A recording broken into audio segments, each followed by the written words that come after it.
kind of want to go back to the years after Rehnquist clerking, when you went to Japan, usually during the 1980s, right?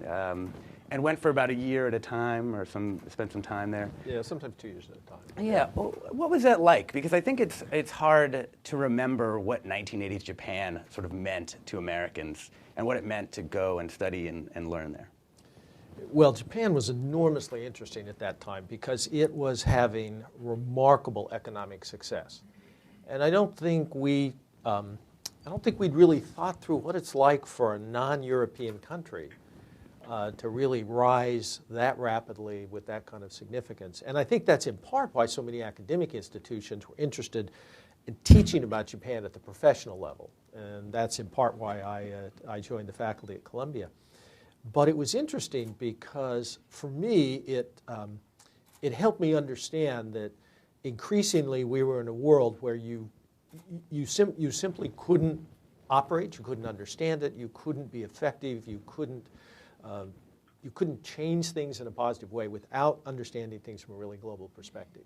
And that's really animated, I guess, most of my career since then, and certainly animating what I'm doing here at the University of Washington as well, in terms of giving our students opportunities to have that kind of same understanding and same realization.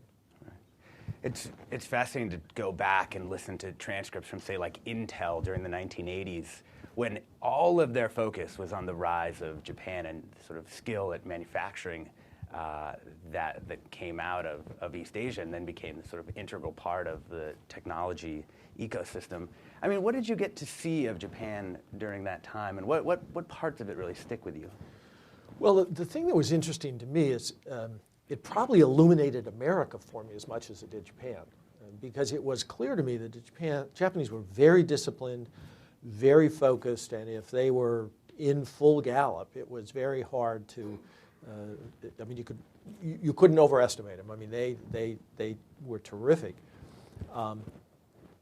At the same time, it made me understand that in America we have a capacity for innovation, and we have a capacity when things don't go quite right to make pretty radical adjustments in interesting ways.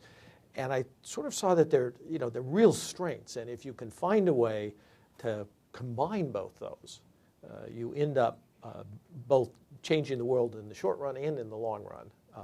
And so it was a really interesting experience in that regard. It was also interesting to see in a whole set of different levels so many different premises from which they started society and what effect that had. I mean, you saw a society that was much more orderly, in many ways much lower crime rates, things like that, at the overall higher educational attainment in terms of K through 12, and you could sort of identify what it was that led to that, and then ask interesting questions about what's adoptable in the U.S. and what isn't. And at the same time, you could see, and still see in Japan, their tremendous interest in things we do here in America and do probably better than anywhere else in the world, that they're still struggling with to kind of inculcate and introduce into their society.